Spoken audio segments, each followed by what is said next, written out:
por ejemplo, un problema de un coma diabético, ¿no? Una cetoacidosis, un trastorno de la tiroides, un hipotiroidismo, por ejemplo.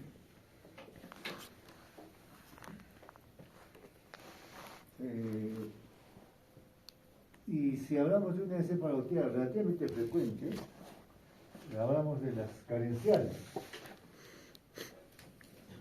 El problema de Guanonik, que determina el tiamina U.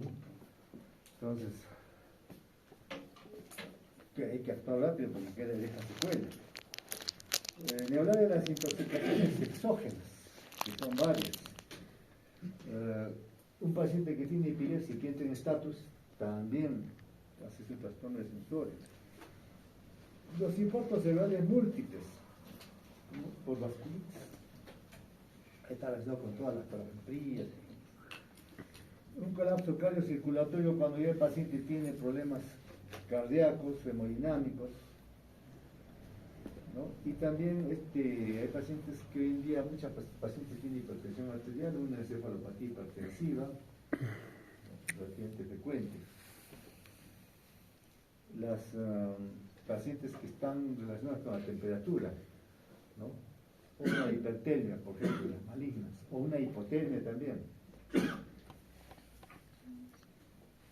Y hay un pseudocoma que es el pseudocoma psicógeno, que nos sorprende a todos. Si nosotros tenemos un paciente así con este trastorno de la vigilancia, hablamos de qué medidas inmediatas podemos hacer en un paciente en coma. Ya hablamos de tratamiento, ¿no? ¿Qué medidas?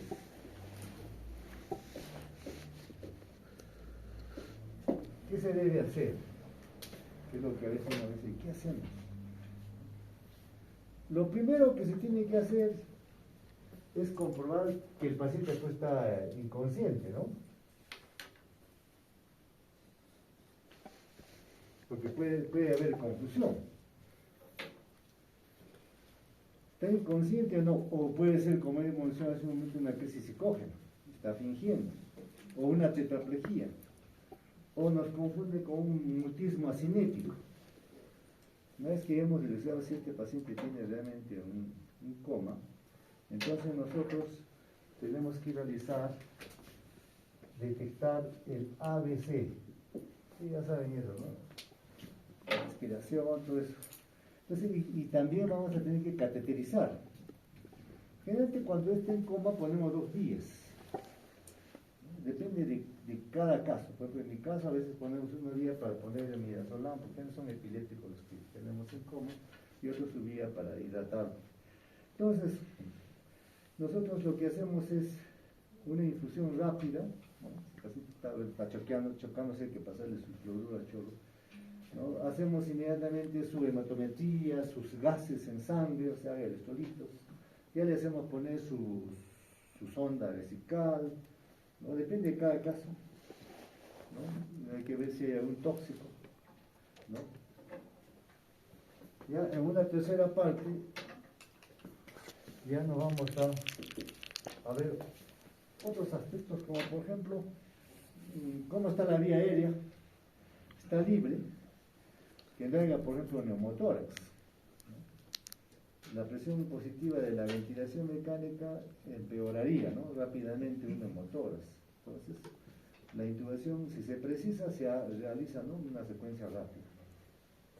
Hay una maniobra que se llama la maniobra de Selig, que consiste en que se aplica una presión con el dedo pulgar y el índice sobre el cartílago cricoides, situado inmediatamente debajo de la tiroides. ¿Para qué sirve eso? Porque muchas veces lo que hacemos es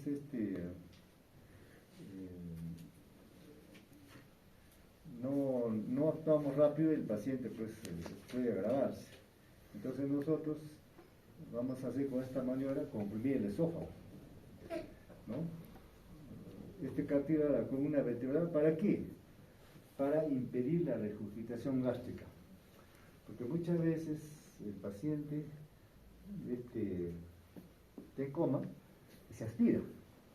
Y se produce una neumonía aspirativa que ni Mursi lo sabe. Entonces el doctor Chileli, que es profesor de neumólogo de Cayetano, todavía Beltrano decía, y él ha salvado muchas vidas durante esta época de la pandemia. Él decía, los pacientes que están en COVID, no se olviden, y cuando iba al hospital, pónganlos sentados, semisentados. ¿Y cuántos han salvado así? Porque no sé, se tiene ese conocimiento y lo hacían echar normal. ¿Y qué pasaba? Se expiraban y se morían, ¿no? Entonces hay que tener mucho cuidado en los pacientes que están en coma, porque ese es el Waterloo del problema, que se aspiran. Y ya, pues imagínense que una aspiración llegue al pulmón, ni el luciólogo a veces lo sabe. Entonces, esa es una forma, con esta manera de Sheriff, para evitar esta aspiración. La otra es, a veces se hace una inducción con etomidato para mayor estabilidad, ¿no? Para que puede ser propolol, ¿no? Y la relajación con succinilcolio o rocuronio. Este último para sedar un poco, pues, para la intubación, ¿no? Claro, cada fisiólogo, incluso anestesiólogo, ya sabe sus truquitos para poder intubar. Entonces, procurar no ventilar o aplicar presión positiva y aumentar la posibilidad de aspiración, ¿no? Hay que tener cuidado que el paciente no tenga el estómago lleno, porque imagínense todo lo que puede salir al pulmón. En el cuarto punto, hay que ver si el paciente es un paciente traumatizado. Entonces, si es paciente traumatizado, mucho cuidado con la columna cervical. Muchas veces uno lo manipula porque el afán de querer hacer algo y resulta produciéndole una compresión en la médula cervical y pues una tetraplegia. Entonces, ¿qué hay que hacer? Collarín, ¿no? Un collarín. Es importante. ¿Ya? Y después ya se hacen los cuidados de ver cómo está la presión, para ver si es que hay que dar algún producto que nos ayuden a ver qué cosa está, mientras estaba recogiendo la anamnesis. Si se puede tomar su radiografía lateral también, si es cerebrotomografía, depende con qué uno está buscando, cuál es la causa, por qué está el paciente en coma. En un quinto paso, este paciente en coma, hay que comprobar si el enfermo está haciendo un colapso circulatorio, eso es la presión, ¿no? En tal caso, hay que ver, pues, qué tipo de shock tiene, ¿no?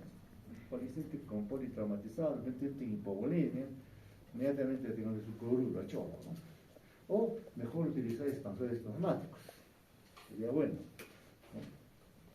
¿Y qué pasa? Están pasando la chorro, expansores, no hay respuesta. ¿Qué van a hacer? Utilizar fármacos vasoactivos, como por ejemplo la dopamina, ¿no? 1 a 10 miligramos por kilo por minuto. Entonces van preparándolo así, y si no responde, noradrenalina, 0.05 por 5 miligramos por kilo por minuto, ¿no? Y van preparando, trabajando. Si persiste la hipotensión, ¿qué hacen? Hidrocortisona, 100 miligramos cada 8 horas, siguen trabajando.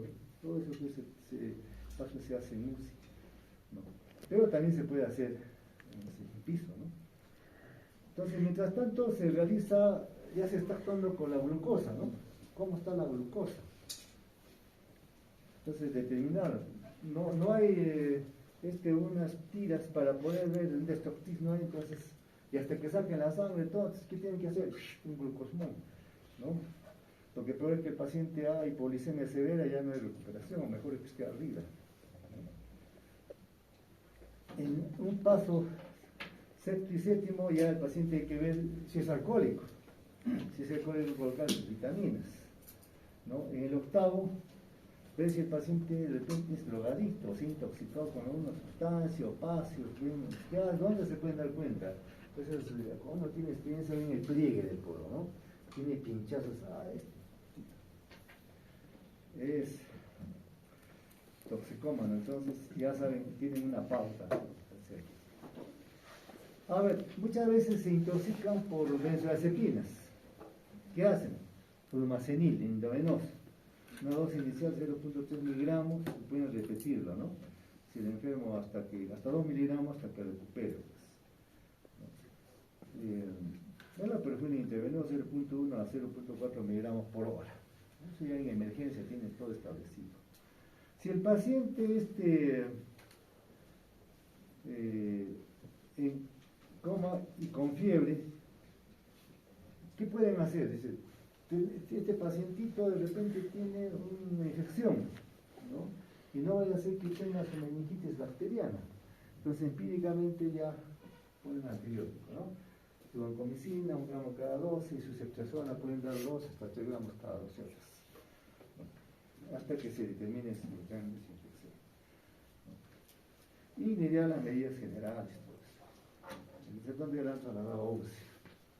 Entonces, ¿qué hacen en la anamnesis? Se va recogiendo la anamnesis de este paciente en coma. Entonces tienen que averiguar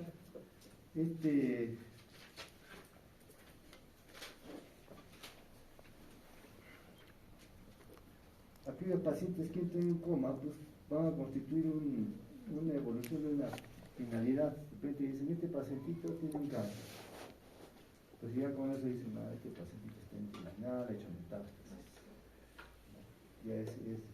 Ya tienen un dato, por tanto, ¿no? Y aquellos que entran en coma y complican su evolución, porque a veces dicen, ¿qué antecedente tiene el paciente? ¿Es cirrótico, es diabético, ¿no? Tiene un problema renal? Entonces ya con eso están ya pudiendo confirmar y decir qué diagnóstico es el que tiene, una hepatopatía, está recibiendo diálisis. Pues, ya tienen esos datos importantes de la anamnesis, para nutrir su anamnesis, su historia.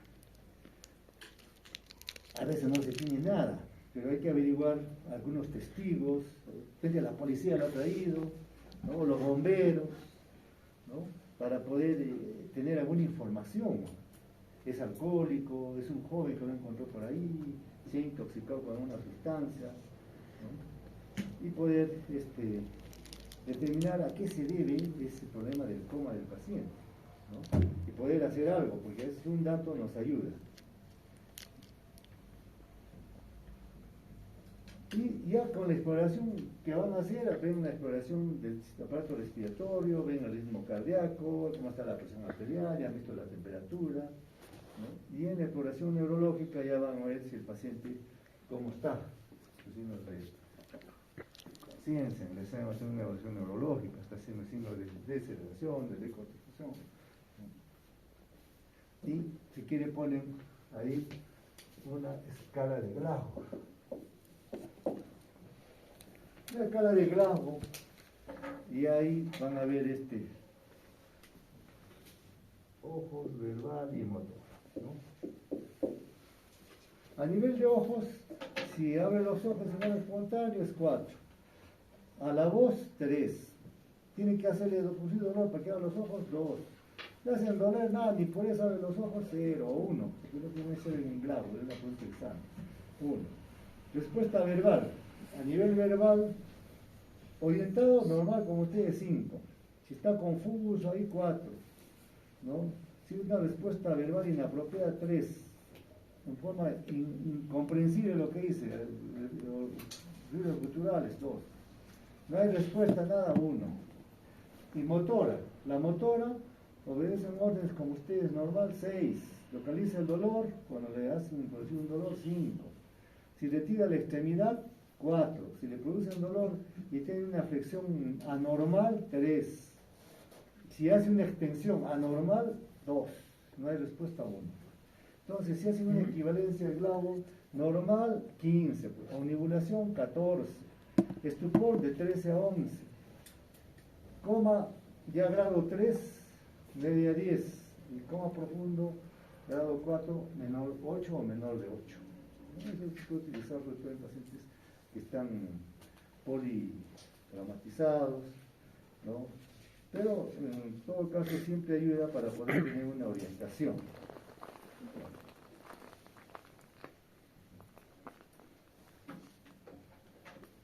Pues una vez que hemos hecho la anamnesis, ya nos vamos al antecedente.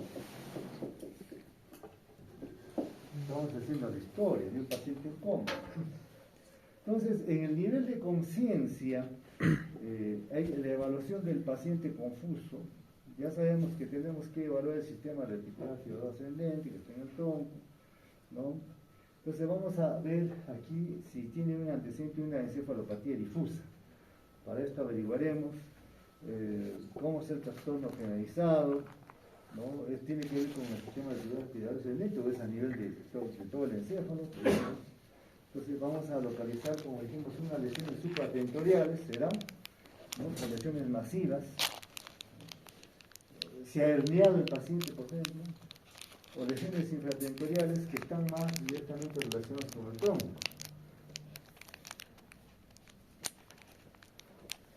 Hacemos una evaluación del paciente con alteración de la conciencia. Le podemos dividir en una reanimación que incluye algunos exámenes. Podemos hacer como para reanimar, el examen que vamos a hacer, neurológico, ¿no? Debemos describir el nivel de conciencia que esté el paciente.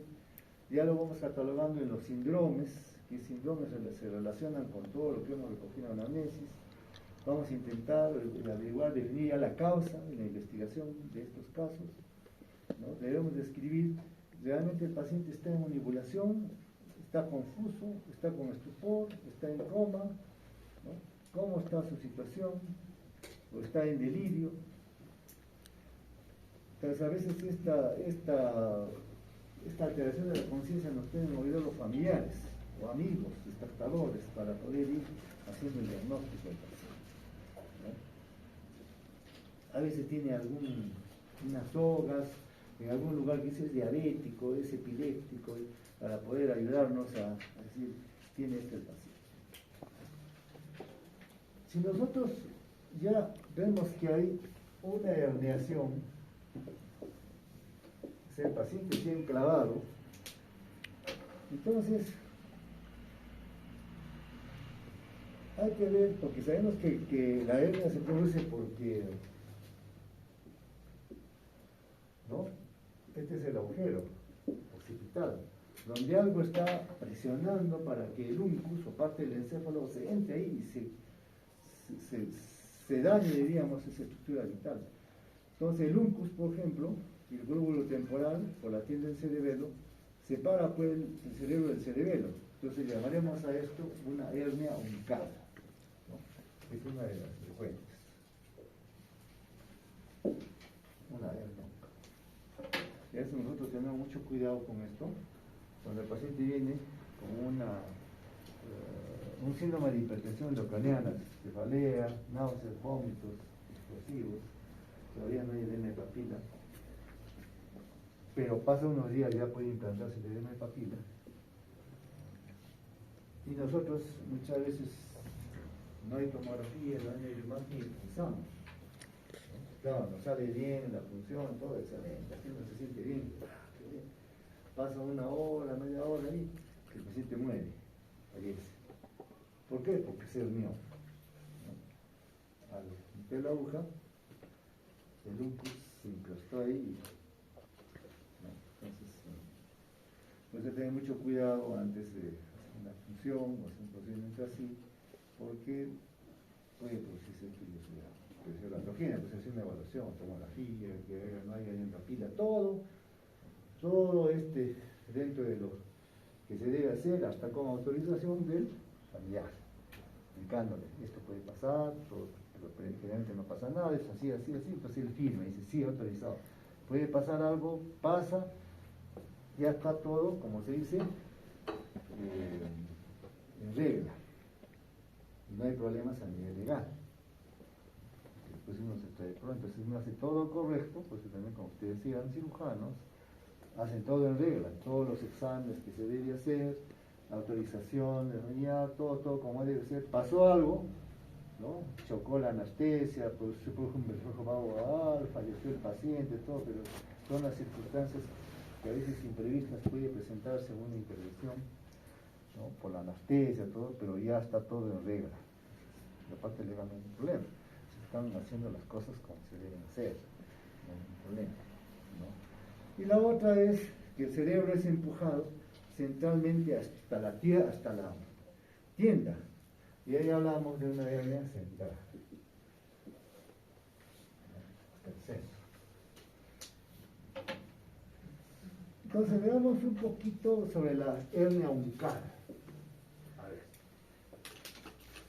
¿Qué pasa? Hacemos una pregunta. ¿Qué pasa?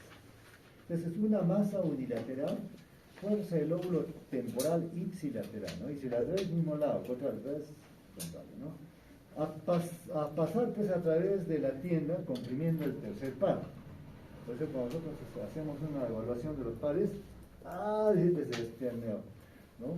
Entonces el tercer par craneal ipsilateral más tarde, parte superior contralateral del tronco encefálico, y finalmente todo el tronco, una vez interrumpido el flujo de líquido cefalorraquídeo, el proceso acelera y hay un aumento de la presión intracraneal.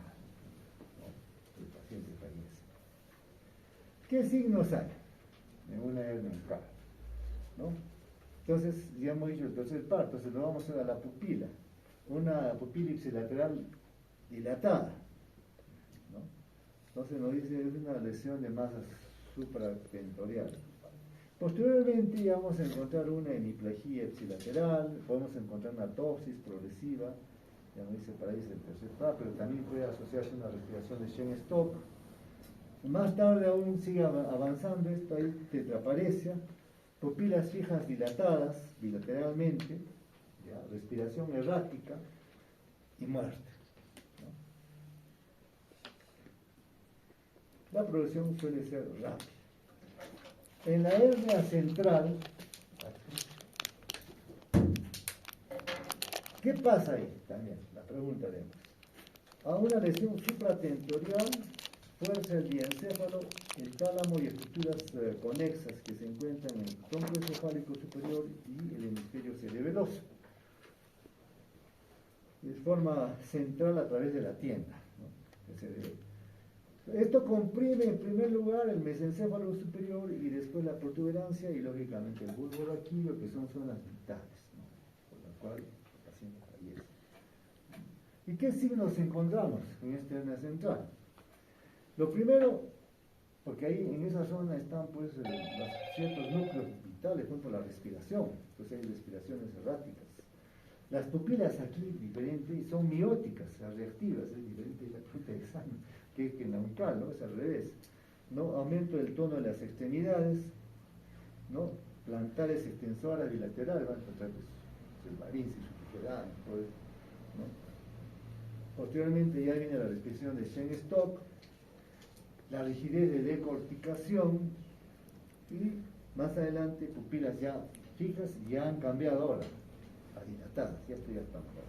Y aquí vamos a encontrar ya signos de descerebración. Y decimos, ¿y qué hacer? ¿No? La pregunta ahí. ¿Qué debemos hacer? Siempre nos preguntamos, ¿y qué hacer? Estamos ante un paciente así, y ustedes están en su centro, hasta que venga la ambulancia y se lo lleve, ¿no? El ABC neurológico, ¿no? Vía aérea, asegúrese que haya una vía aérea adecuada, ¿no? Quedará mejor protegida si se le pone al paciente en su recuperación. El B, la respiración, ¿no? O sea, aseguramos al paciente que respire lo suficiente para que tenga una buena oxigenación correcta, ¿no? Y ahí vamos a ver los gases arteriales cómo están, ¿no? Están la acidosis, las calores, cómo están, ¿no? Administramos oxígeno, ¿no? Y damos respiración artificial si requiere. Y el C, el cuello. Siempre hay que tener en cuenta que puede haber una lesión en cuello, ¿no? Así es que mucho cuidado con manipular el cuello, ¿no? Eso es que uno lo siente al paciente, todo, no. Mucho cuidado con el cuello, ¿no? Y también la circulación, hay que ver la circulación adecuada para controlar el pulso, la presión arterial, ¿no? Existen más de 1 millón de peruanos que tienen diabetes y que no saben que tienen diabetes, fuera del millón que estaba en tratamiento. Entonces, ver pues si el paciente es diabético, hay que hacerle una glucosa, ver cómo está su glucosa el paciente. Está utilizando unas drogas de repente, algunos opiáceos, ¿no? El paciente será epiléptico, hay que averiguar, ¿no? Entonces, hay que ver cuánto de fiebre tiene. Ya ustedes llevan ya fiebre en medicina 1, saben cómo es la fiebre, verificar cuánto realmente de fiebre tiene. Para eso hay lugares donde uno puede tomar de forma más exacta, ¿no? Ver la escala de Glauque nos puede ayudar, ¿no? Y ver la herniación, el enclavamiento, que no se enclave, estar vigilante.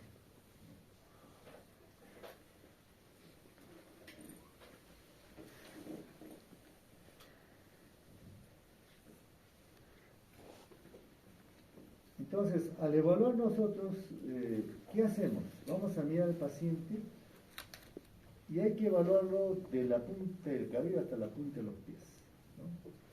Está quieto o se mueve, ¿no? Si hay movimiento, se mueve igual las 4 extremidades, el paciente está recostado, ven si hay movimientos anormales, por ejemplo, ¿no? Por ejemplo, ven brazos flexionados en el codo, muñeca, y piernas extendidas en la rodilla y tobillo, hablamos de la postura de decorticación, ¿no? Brazos extendidos en el codo, pronados, flexionados en la muñeca, piernas extendidas en la rodilla, tobillos, eso es la postura de celebración, ¿no? Entonces, a veces uno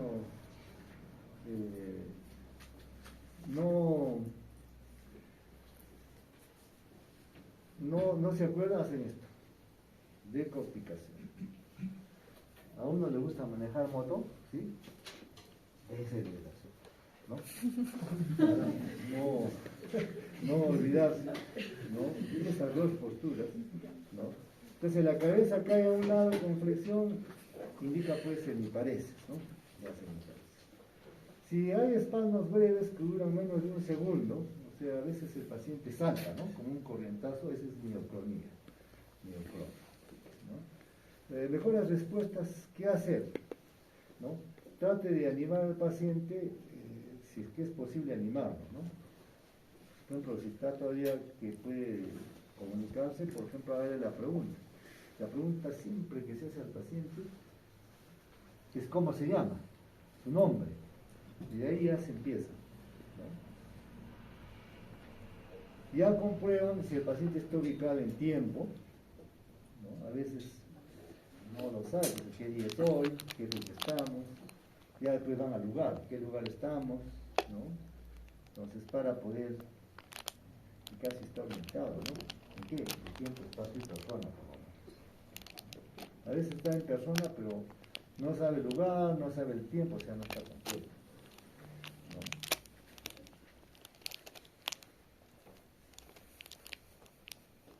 ¿no? Y los resultados, ¿no? Tome nota de las respuestas. Entonces, está orientado, la conversación es confusa, en frases largas, cortas, las palabras están inadecuadas, ¿no? Los sonidos que hace son ininteligibles o no dice nada. Muy importante. Hay errores comunes que uno comete, por ejemplo, la afasia, ya sea de recepción o expresión, puede pararse por alto porque ofrece un nivel de conciencia falsa, ¿no? Ya veremos en la próxima clase eso, ¿no? Pues se nos confunde, ¿no? Cuando el paciente no habla porque está con afasia, ¿no? Y vamos a ver en la tomografía, hay un daño a nivel del área de lenguaje, ¿no? O de repente el paciente viene, esto pasa aquí en Puno, ¿no? Porque son trilingües, por un lado aymara, otro lado quechua, otro lado español, ¿no? De repente viene el paciente y habla aymara y uno no le entiende nada, cree que es un lenguaje que no se entiende o está hablando mal y estamos catalogando que tiene una afasia de Wernicke. ¿Cuál es la afasia de Wernicke? Es aymarista, ¿no? Entonces, cosas así, uno se equivoca, ¿no? Y en cabeza y cuello, cuando examinamos esta parte, que hay que tener mucho cuidado, ¿no? Mucho cuidado con esta parte, porque es una conocida dolores ahí, ¿no? ¿Qué hacer y qué resultado ver? Por ejemplo, inspeccionar la cabeza en busca de un traumatismo.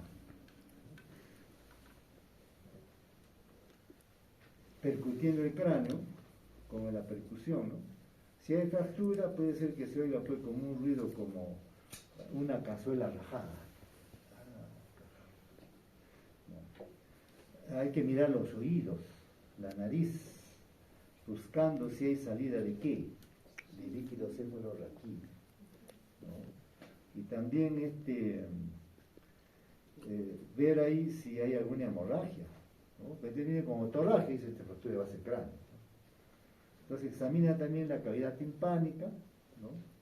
A ver por si hay alguna otitis media, y lógicamente comprueba la rigidez del cuello con mucho cuidado, no manipulen bruscamente los pacientes, ¿no? Si hubiera evidencia de un traumatismo, inmediatamente inmovilizan el cuello, ¿no? Ya saben, ponen su collarín o ponen alguna charina, algo que lo fije, no lo muevan, eso es uno. Con impudencia se lo sacude, lo mueve, todo, uy, lo dañó más, ¿no? En los párpados, a veces hay cosas que nos ayudan mucho, por ejemplo, en los párpados. ¿Qué vamos a ver en los párpados del paciente? ¿Se abren o se cierran espontáneamente? Entonces pedimos al paciente que abra los ojos o que cierre los ojos, ¿no? Entonces valoramos la respuesta del dolor, ¿no? Se cierran los ojos. ¿Hay algún movimiento involuntario que llame la atención de los párpados? También se observa. ¿Es simétrico el movimiento de los párpados o hay una ptosis palpebral, ¿no? Hay una debilidad facial en el paciente. Las pupilas. Entonces uno también tiene su pupilómetro. Esas las cosas son finas. Entonces, pupilas en punta de alfiler, decimos, ¿no? Ya estamos pensando en qué? En opiáceos, ¿no? O en una lesión de protuberancia. Observamos unas pupilas pequeñas reactivas. Ah, esta es una encefalopatía metabólica. Como con las pupilas ya estamos haciendo un diagnóstico. Una pupila de tamaño medio, fijas, porque sabemos que normalmente la pupila es 3 milímetros, debajo de 2, miosis, debajo de encima de 4, midriasis. Entonces unas pupilas de tamaño medio fijas ya nos dice lesión del mesencéfalo. Si las pupilas son desiguales, ahí ya no, cosa más seria, ¿no? Si son dilatadas y desiguales, pueden ser reactivas, ya nos dicen lesión metabólica. Pero si son dilatadas, no reactivas, ahí es una parálisis del tercer plano y ahí nos van a decir, cuidado, acá puede haber una hernia, ¿no? Y pupilas desiguales pequeñas, reactivas, ahí estamos hablando de lo que vimos la clase pasada con Horner, ¿no? El fondo de ojo.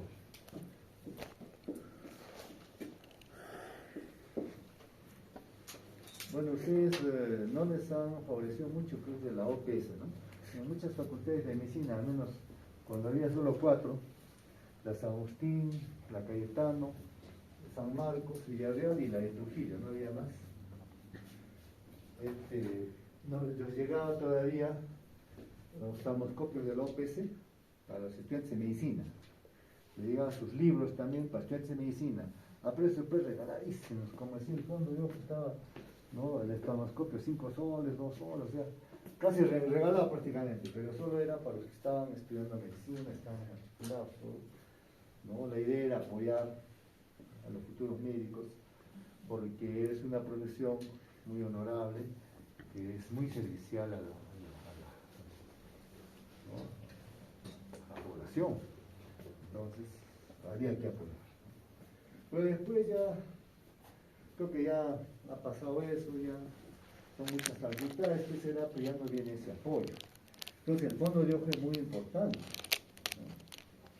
Entonces examinan el fondo de ojo y miran especialmente la cabeza del nervio óptico a ver si hay edema. Veamos, estamos aquí, entonces se borra, pues, medio borroso, ¿lo ven, no? Ya no ven el borde de la papila, sino lo ven un poco borrado, entonces hay un edema de papila, ¿no? O de repente también van a ver unas hemorragias. Sería bueno que ustedes, ya que están, al menos, no sé si ahora van a ir a oftalmología, ¿cómo pasar oftalmología si no han visto cómo es un fondo de ojo adentro, ¿no? Para ver la maravilla. Claro, pueden ver en una lámina, por supuesto, pero vayan ustedes a ver un paciente, para que ustedes mismos vean ahí en el ojo del paciente, porque van a ser médicos. Ver a un paciente que está normal, para ver cómo es una pupila normal, y después buscarse un paciente que es diabético, o que es hipertenso de larga data, van a ver una maravilla acá, ¿no? Que les va a motivar mucho su aprendizaje. Cómo está la pupila en un hipertenso, cómo es exudado, si es diabético también. Esa es una forma de aprender, ¿no? Eso les hacen hacer, por ejemplo, los que estudian medicina en Estados Unidos, en Nueva York, por ejemplo, ¿no? En la Universidad de Columbia, también en Boston, Harvard, en grandes universidades donde el alumno no puede pasar de cursos si no ha visto esto. Tiene que ver, y le obligan prácticamente, vea, ¿no? Y así. ¿Cómo va a ser médico si no ha visto? Pues si no es médico de polens, ¿cómo va a ser? Entonces tratan de formar bien al futuro médico. Entonces terminan y salen bien formaditos, lo mejor que se puede, ¿no? Entonces, ver cómo es eso, para que ustedes mismos tengan mayor aprehensión por su aprendizaje. También ver los movimientos oculares, ¿no? ¿Qué hacer? ¿No? Por ejemplo, observe los movimientos oculares, ¿no? Si el paciente tiene algún movimiento anormal, ¿no? Tiene nistagmos, así están con bobbing, ¿no? ¿Cómo está la conjugación? Entonces, si hay resultados, por ejemplo, ¿no? Una desviación oblicua, ¿no? Nos va a decir, entonces si el nistagmos está así,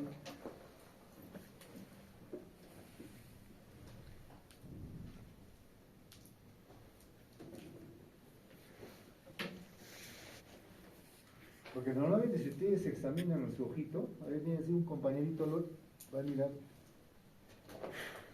2-3 segundos se agota, ¿no? A no ser que tengan un nistagmo congénito, ahí está horizontal inagotable, por primera vez, ¿no? Con eso veo doble.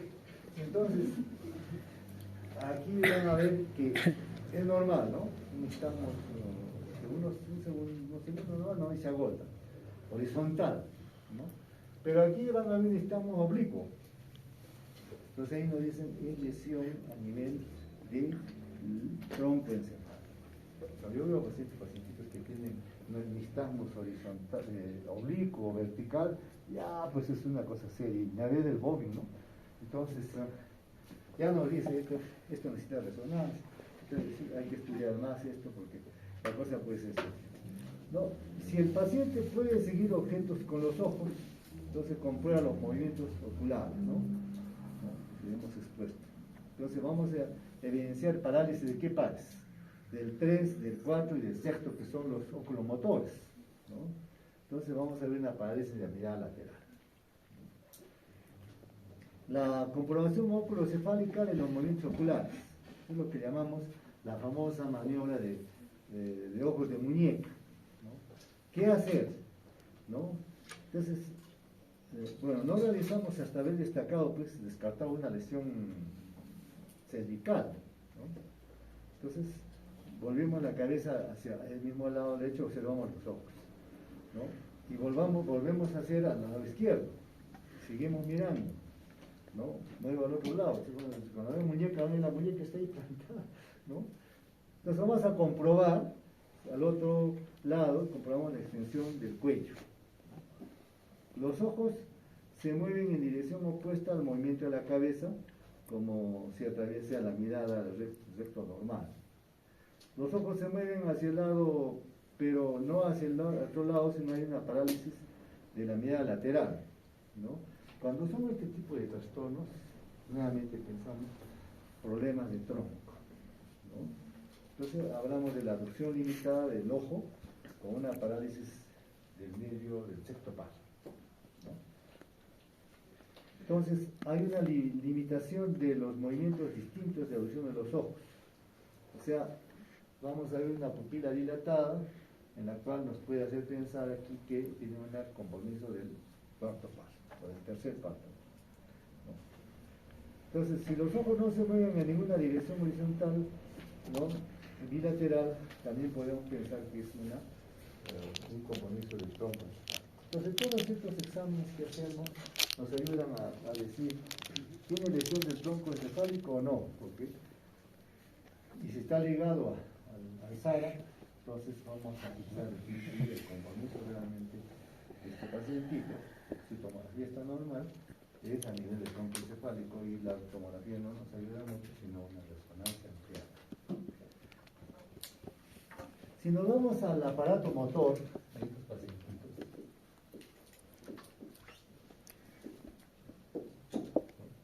está en coma, ¿no? ¿Qué hacer? Tenemos un paciente en coma. Lo que tenemos que hacer en cuanto a la evaluación del aparato motor es ver el tono. Y lógicamente para eso hacemos el examen de las 4 extremidades y vemos cómo están los músculos. ¿Tienen su tono o están flácidos como gelatina? ¿No? Vemos si el tono, en primer lugar, es simétrico o asimétrico. Pues evaluamos entonces el movimiento de cada extremidad, ¿no? Son simétricos, ya está, ¿no? Entonces pedimos al paciente si está en la posibilidad que mueva una extremidad. Si colabora, ¿no?, entonces vamos a ver si hay respuesta o no.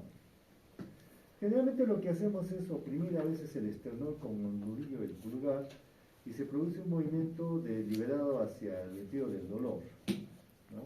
Entonces los brazos se flexionan con al dolor, los brazos y las piernas se estiran por el dolor, y hay una asimetría de las respuestas. Eso también nos sirve mucho para ver si el paciente tiene decorticación o de descerebración, ¿no?, para no estar pellizcando el meñique, sino la parte del esternón, ¿no?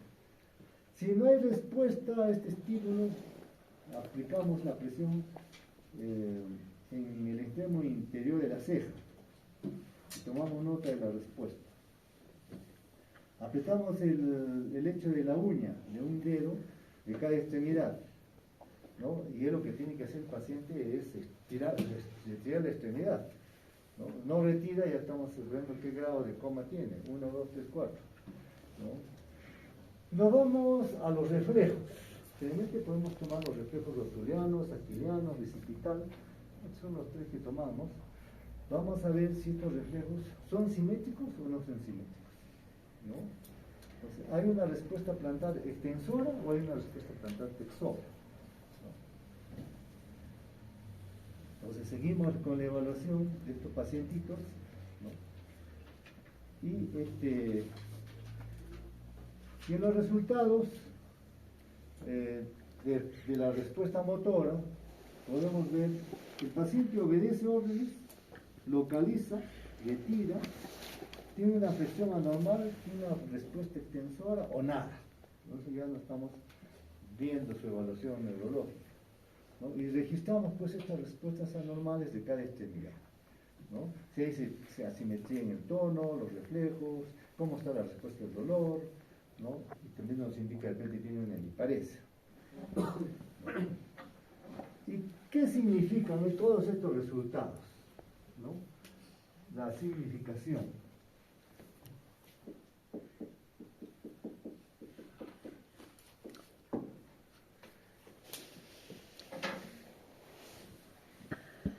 Los pacientes en coma pueden clasificarse en uno de los grandes, los siguientes grupos, para poder ser lo más didáctico.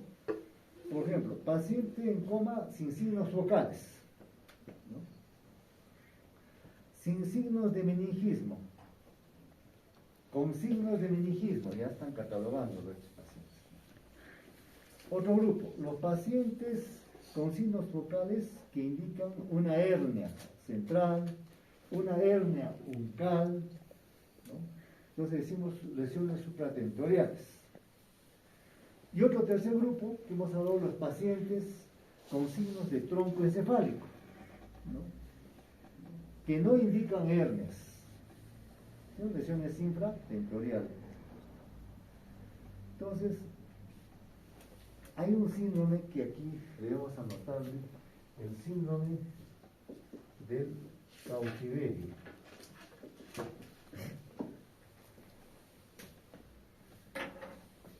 Este síndrome del cautiverio, ustedes ven esas novelas donde el paciente está como encarcelado, afuera está su familiar y le quiere decir muchas cosas, ¿no? Pero no le puede decir nada porque el paciente no mueve ni un dedo. Lo único que puede mover es el párpado. Y con el párpado puede decir, si parpadeas 2 veces me entiendes, si parpadeas 3 veces no me entiendes. Si él puede parpadear. Es la única forma. Después no puede hacer nada, por eso se llama síndrome de cautiverio o de encarcelado, en el cual es como si estuviese encerrado ahí, no puede hacer nada. Y hay que decir muchas cosas, todo y no puede, ¿no? Entonces, muy poco frecuente, pero eso sería una lesión mesencefálica, ¿no? Entonces, que a veces se produce por un compromiso en esa zona o a nivel vascular, ¿no? Gana la hora. A ver, Alvaro Estefanero, Presente, doctor. Apaz Alarico, Presente, doctor. Caliceya Mamani.